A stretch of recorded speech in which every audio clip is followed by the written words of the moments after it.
Assalamualaikum warahmatullahi wabarakatuh. Bismillahirrahmanirrahim. Alhamdulillahirabbil alamin. Wassalatu wassalamu ala sayyidina Muhammadin wa ala sahbihi ajmain, amma ba'du. Yang saya muliakan Ketua Ranting NU Rejoso Kidul Ustadz Abdul Halim, ingkang kula mulyakaken Kiai Mukhtar. Kiai Mukhtar, ngapunten Kiai. Alhamdulillah pada sore hari ini kita akan ngobrol bareng soal sejarah sesuai dengan tema bahwa kita harus bangga sebagai warga Nahdien karena insya Allah tanpa peran kiai dan santri Indonesia belum merdeka. Niki tema ini nekat Kiai. Apakah ini klaim sepihak? Insya Allah tidak, karena sejarah sudah membuktikan bahwa yang paling menggetol, memperjuangkan dan mempertahankan bahkan mengisi kemerdekaan ini adalah kita. Alhamdulillah. Kenapa kok kita harus mengungkit sejarah? Padahal sesepuh kita dulu, kiai-kiai Hizbullah, tidak ada yang mau kalau seandainya ini kiai, contohnya Kiai Ismail Bajuri Manikrejo, Kiai. Beliau itu salah pejuang Hizbullah. Tetapi ketika mau didata oleh pemerintah sebagai veteran perang, tidak mau karena keikhlasan beliau, termasuk Kiai Sa'dullah Sidogiri, termasuk Kiai Maksum Al-Mubarok Karangpandan. Beliau menolak untuk didata. Itu memang begitulah akhlaknya orang NU. Akan tetapi kalau kita terus tawaduk, akhirnya kita akan mengalami apa yang disebut dengan pencurian sejarah. Dan sejarah itu penting. Kalau kata anak-anak muda kan, yang lalu sudah biarkan berlalu, move on dong, ya.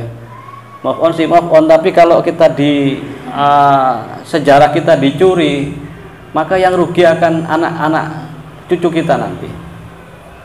Salah satu pencurian sejarah yang sudah terjadi adalah runtuhnya Majapahit. Di dalam buku bahkan kitab Babat Tanah Jawa itu dituliskan bahwa Majapahit runtuh itu karena diserang oleh Demak Bintoro dengan Raden Fatahnya sebagai, padahal tidak. Memang benar terjadi penyerangan Demak ke Majapahit, tetapi bukan Majapahit Raden Brawijaya V yang ayahnya Raden Fatah, itu bukan. Yang diserang oleh Demak adalah Majapahit, hasil pemberontakan, hasil perebutan dari Raden Brawijaya V oleh Kediri. Tadi yang diserbu oleh Raden Fatah itu bukan ayahnya, tetapi Kediri yang mengatasnamakan Majapahit, karena memang Majapahit itu awalnya ada di Mojokerto pusatnya, kemudian diberontak, diserbu oleh Kediri, dipindah ke Kediri, maka disebut Majapahit Kulon. Siapa yang memelencengkan sejarah ini? Belanda. Belanda ketika itu menulis buku History of Java, kemudian para ilmuwan Jawa, ahli sejarah Jawa juga menulis Babat Jawa, dan ada lagi, ini pihak ketiga, ini pihak kalau sekarang komunis ya, Darmo Gandul. Darmo Gandul menulis bahwa Majapahit itu diserang oleh Demak, padahal itu bukan, tidak seperti itu. Jauh-jauh hari Sunan Kudus sudah mengatakan bahwa jangan menyerang Majapahit, Majapahit itu akan runtuh kok nanti. Kalau kamu menyerang Majapahit, kalau sampean menyerang Majapahit Raden Patah, maka sampean akan dicap memberontak kepada ayah sampean sendiri. Itu salah satu contoh perampokan sejarah. Kemudian Wali Songo. Wali Songo ini sekarang kan banyak diragukan, Kiai. ghairu minnah, terutama yang mengkafir-kafirkan orang ziarah kubur, itu mengatakan Wali Songo itu tidak ada, mitos. Itu kan sudah ada makamnya. Oh, itu makam itu mungkin saja makam batu atau apa itu. Bukan, tidak ada Wali Songo, itu mitos. Dolim. Okay. Itu yang kita hadapi guys sekarang ya. Okay. Padahal Wali Songo itu ada. Yang pertama makamnya ada. Ada yang bertanya, mana karya-karyanya? Karya-karyanya Wali Songo itu memang disembunyikan oleh Belanda. Ada yang dibakar, ada yang dibawa ke Belanda. Salah satunya adalah suluk Sunan Bonang. Karyanya Sunan Bonang itu sampai hari ini masih tersimpan di Universitas Leiden, Belanda. Ada sampai hari ini. Salah satu contohnya lagi dokumen yang disimpan oleh Belanda dalam rangka mengaburkan sejarah Islam di Indonesia itu surat menyurat antara Ratu Sima. Pernah dengar nih? Ratu Sima dari kerajaan Kalingga atau Jepara itu kan ada yang mengklaim beliau muslimah, ada yang mengklaim bukan muslimah. Tetapi di Kalingga ini dulu penerapan hukumnya itu hampir sama dengan syariat Islam. Suatu hari Ratu Sima itu meletakkan emas di perempatan jalan untuk menguji kejujuran rakyatnya, karena sejahtera ketika itu. Ternyata setelah beberapa hari emasnya hilang. Siapa yang mencuri? Ternyata anaknya sendiri. Akhirnya dipotong oleh Ratu Sima ini. Ternyata Ratu Sima ini wakilah ada yang mengatakan muslimah, wakilah mengatakan bukan muslimah. Ternyata ketika itu sudah simpati dengan Islam dan sering melakukan surat menyurat dengan Khalifah Turki Utsmani. Dan surat menyurat itu ternyata disimpan di Prancis, di perpustakaan Louvre, Prancis. Nah itu. Kemudian lagi masuknya Islam ke Indonesia. Dalam buku sejarah disebut bahwa Islam masuk ke Indonesia pada abad ke-13. Berarti tahun 1400. Padahal Islam masuk ke Indonesia itu jauh sebelum itu. Tahun 600-an, yaitu tepatnya abad ke-7. Bahkan ada pendapat sejarawan yang ini insya Allah valid ya. Sayyidina Abdullah bin Abbas itu sudah sampai ke Sumatera pada zaman itu. Abad ke-7. Oleh Belanda dikorupsi sejarah itu, seakan-akan Islam masuk ke Indonesia baru pada abad ke-13. Apa dasarnya? Berdirinya kerajaan Samudra Pasai di Sumatera. Loh, kalau secara logika, masa Islam baru masuk langsung bisa mendirikan kerajaan? Kan tidak mungkin.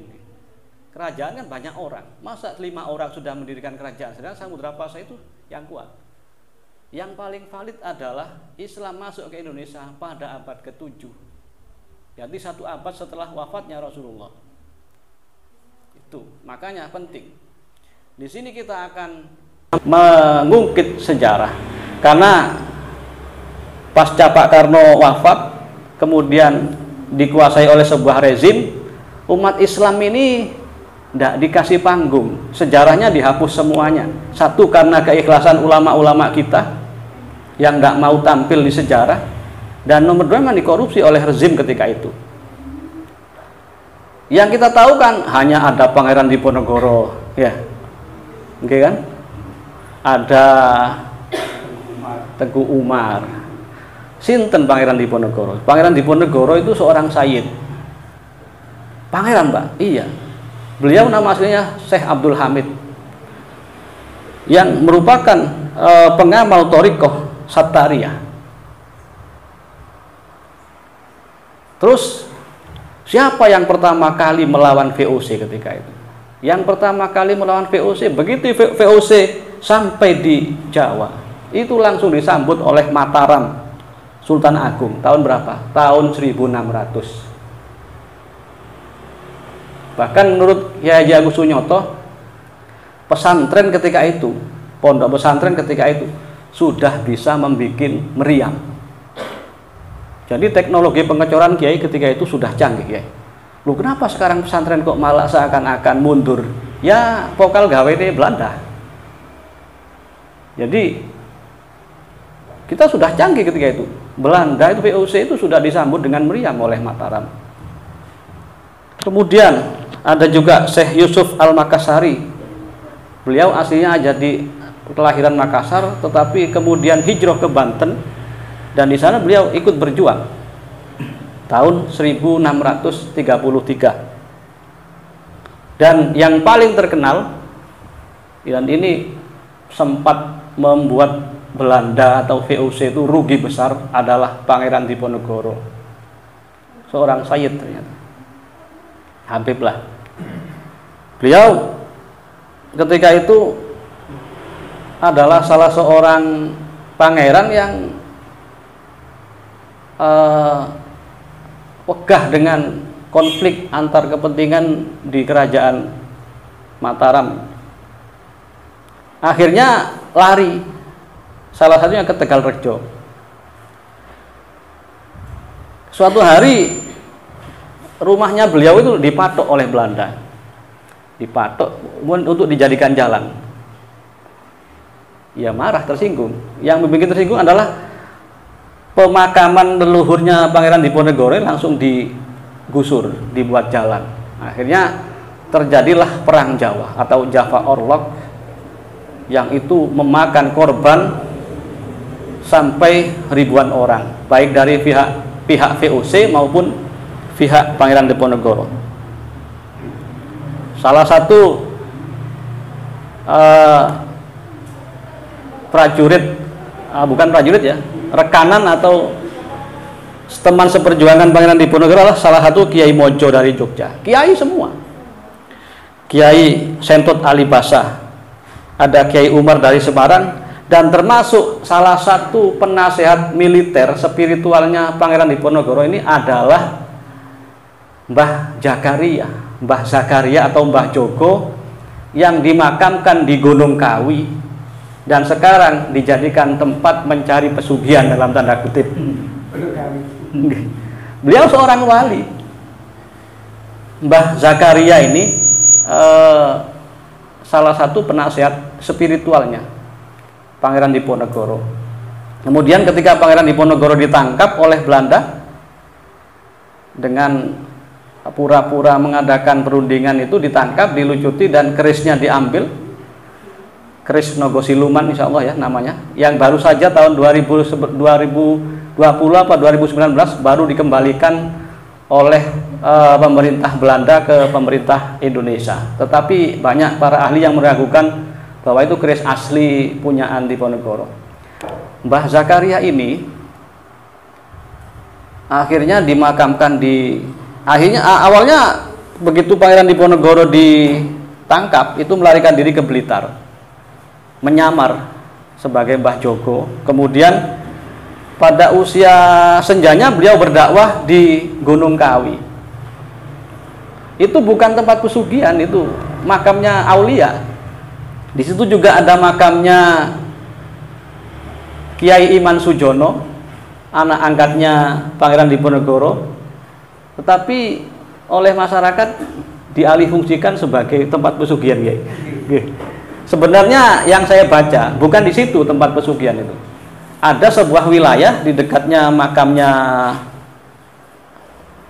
Syekh Zakaria ini, dan di situ memang angker. Disitulah dijadikan tempat mencari pesugihan, bukan di makamnya Iman Sujono itu. Saya alhamdulillah ya sampun ziarah ke sana. Yang lain berdoa dengan agamanya masing-masing. Kita tahlilan. Nggih, kita tahlilan Kiai. Tahlilan Kiai. Nggih. Nggih mistis, teman. Nah, setelah ini cikal bakalnya kemerdekaan Indonesia itu tidak lepas dari Kiai. Setelah Pangeran Diponegoro ditangkap, para pasukannya itu menyebar ke berbagai daerah, termasuk Jawa Timur, termasuk Pasuruan, menyamar. Kenapa pesantren-pesantren itu kok lebih banyak di pedalaman? Seperti Sidogiri itu kan ketika itu kan ya pedalaman, jauh dari jalan raya kan. Kalau jalan raya Pantura yang kita lewati sekarang itu sudah zaman Belanda ada itu. Dendles kan yang bikin itu. Kalau dari jalan raya Sidogiri itu jauh ketika itu. Sekarang sudah dekat karena sudah ada fasilitas jalan raya. Di sana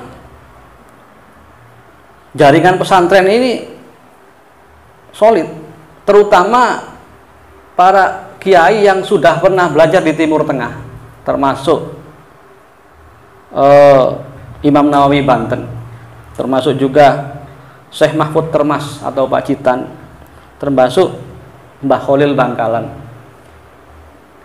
Ketika itu akses informasi untuk mencapai kemerdekaan itu salah satunya kita dapatkan dari Timur Tengah. Nah, sejarah kenapa di depan nama haji itu ada inisial H? Ya. Harusnya kan orang ibadah itu disembunyikan, ya. Ada gelar H, haji, H titik haji, itu ya taktiknya Belanda. Orang kalau sudah pernah haji itu dicurigai, ini pasti pemberontak ini. Oh, makanya untuk memudahkan itu namanya itu dikasih H. Jadi data penduduk di pemerintahan Hindia Belanda ketika itu, kalau ada orang yang di depan namanya ada inisial H titik, itu berarti di garis merah, ini pemberontak, harus diwaspadai. Karena seperti itu para kiai akhirnya membuat pendidikan alternatif yang bernama pesantren, yang diajarkan seakan-akan ilmu agama semata. Makanya menggunakan huruf pego, tidak menggunakan huruf Latin, agar tidak bisa dilacak oleh Belanda. Seakan-akan oh yang ditulis bahasa Arab ini, berarti ini tidak berbahaya, hanya ilmu agama. Begitu cerdasnya ulama kita, Ki. Jadi tulis pakai pego, seakan-akan wah ini cuman ilmu agama yang diajarkan, tidak berbahaya ini. Tetapi sebenarnya bukan hanya itu yang dipelajari di pesantren. Seperti kita tahu, ya ada ilmu politik, ya ada ilmu pertanian, ada ilmu militer, bahkan hizib-hizib ya kan dipelajari di pesantren. Ilmu kesaktian itu di pesantren basisnya. Kalau makanya dalam pembukaan Undang-Undang 45 itu kan, dengan berkat rahmat Allah kita merdeka. Lu tidak mungkin kita mau melawan tank dengan bambu runcing. Bambu runcing itu sejarahnya itu pertama kali yang menemukan Kiai Subhi, Jawa Tengah. Ketika tentara Indonesia itu mau melawan tidak punya bedil, Kiai Subhi ini menciptakan senjata alternatif, salah satunya bambu runcing. Bambu yang diruncingi, dan itu ternyata sangat menakutkan pasukan Belanda maupun Jepang. Kenapa kok begitu? Kalau kena tembak itu langsung mati. Kalau kena bambu runcing itu ya kadang 3 minggu, 3 hari, dan ada racunnya dan ada suhunya. Suatu hari Kiai Subhi ini pas ngaji, ada pesawat Belanda ngebom. Wah, ada bambu runcing pegang. Allahu Akbar, Allahu Akbar. Jatuh pesawatnya itu. Itu kiai kita. Nah, selain melawan secara fisik, ulama-ulama kita juga melawan secara kebudayaan. Selain menggunakan huruf pego, ketika itu diharamkan pakai celana GG. Pakai celana itu diharamkan karena seperti orang Belanda. Kemudian ya gelar haji itu sendiri, dan mental inlander atau mental orang-orang kita itu selalu saja ada pengkhianat. Ini ceritanya Mbak Ismail Manikrejo, Kiai. Ketika mau menyerang markas Belanda di Ranggeh itu ada rapat yang untuk membahas strategi penyerangan. Ternyata di salah satu peserta rapat itu mata-mata menyamar. Jadi makanya ketika mau menyerang ke, insya Allah di Gaden Ranggeh itu, Kiai, akhirnya dicegat oleh pasukan Belanda di daerah Lajuk. Alhamdulillah, Kiai, ketika ditembak itu kedot. Itu Kiai Ismail. Saya masih menangi beliau, sempat ikut. Hizib, Ngeten nggih ketika itu. Zaman singen pistol niku lek dicepeng niku meleleh. Lah pedhung niku lek dicepeng niku bengkong nggih, landepe mboten-mboten nggih. Nggih. Tapi beliau tumpul. Tapi beliau tidak ngaku itu kalau beliau yang melakukan. Tuh banyak pengkhianat. Makanya dalam sejarah kan dituliskan yang Nun Sewu ya, ada Budi Utomo, ada Sumpah Pemuda. Siapa tokoh-tokohnya? Bung Tomo itu siapa? Santri. Oh, kalau konsultasi itu ke Mbah Hasyim. Panglima Sudirman. Ustaz. Nggih. Nggih. Untuk Kahar Muzakar ini Kiai kena fitnah orang komunis, Kiai. Nggih. Ketika mau bergabung dengan TRI atau TNI ketika itu tiba-tiba diserang oleh orang komunis dan akhirnya disangka TNI, akhirnya timbul sakit hati, apalagi kepingin mendirikan negara Islam, akhirnya pecah kongsi sama pasukan Hizbullah. Sebenarnya insya Allah DITII ini sebenarnya awalnya sama dengan Hizbullah. Geng fitnah yang komunis. Ketika itu kan komunis sudah berdiri, Kiai. Komunis itu sampai di Indonesia pada tahun 1828 dibawa oleh Sniflit, seorang komunis dari Belanda. Nggih, Sakbaldene VOC. Sniflit ini tokoh komunis orang Belanda yang membuat goro-goro ini. Akhirnya timbullah bibit-bibit komunisme. Kemudian kalau yang komunis 65 itu Kiai dari Cina, Kiai. Nggih, dari Cina, beda. Wah, sudah. Kemudian juga melawan, selain melawan dengan fisik, juga dengan organisasi dan diplomasi. Salah satunya apa yang dilakukan oleh Mbah Wahab Hasbullah. Beliau pada tahun 1914 itu sudah mendirikan Taswirul Afkar, yaitu tempat untuk berdiskusi. Ya, seperti yang kita lakukan sekarang ini. Seperti yang kita lakukan sekarang ini, beliau sudah berdiskusi. Saya membayangkan kalau Nun Sewu, Kiai, kalau saya ketemu dengan Kiai-Kiai NU itu adem, Kiai. Ya sangat tawadu. Kemudian di balik itu ada kecerdasan yang memang langsung dugi Gusti Allah. Wong Mbah Wahab itu kan yo ngajinya di pesantren, tidak pernah kuliah. Tapi kok bisa sakit membuat organisasi semacam itu yang modern seperti Belanda. Karismanya. Nggih.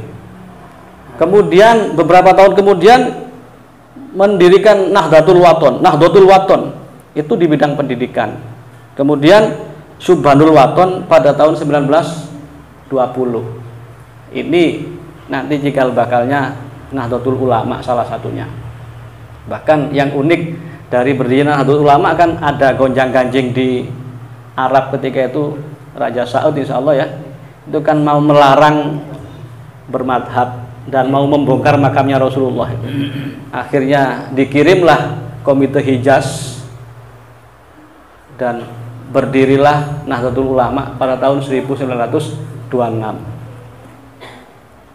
Bahkan ketika masa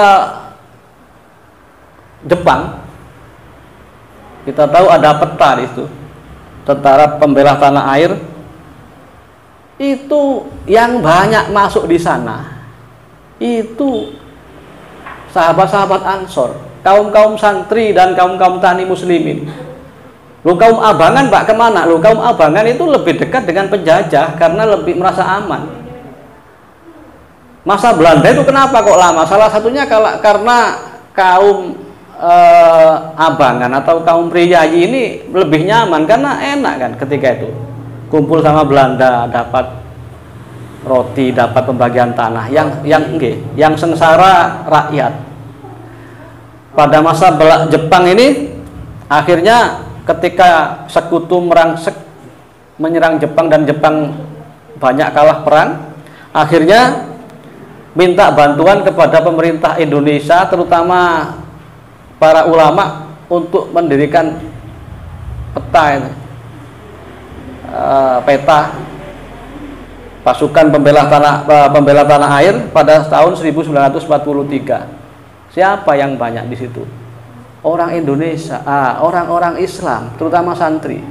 Bahkan ketika itu Kiai Mbah Hasyim Asy'ari itu dikritik. Wah, ini kenapa sih kok banyak para santri dimobilisasi untuk membela perangnya Jepang? Bukan membela perangnya Jepang. Mbah Hasyim itu sudah mencium bahwa ini nanti cikal bakalnya tentara Indonesia ini nanti. Biar dilatih oleh tentara Jepang, kemudian kalau sudah pandai ya Jepang yang kita usir, kan ngoten nggih. Itu taktiknya, seperti itu. Dan ketika AFNEI atau pasukan sekutu masuk ke Surabaya dan Jakarta pasca proklamasi itu,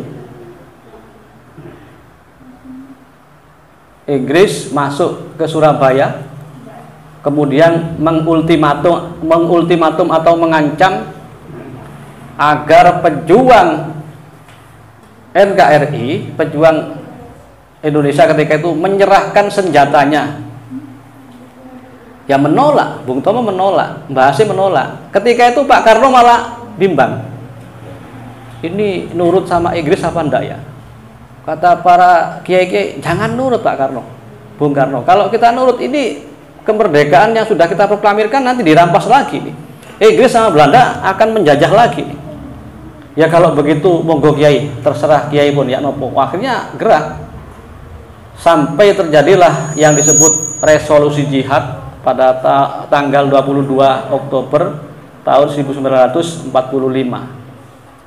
Saya pernah mendengar cerita dari salah satu pelaku sejarah.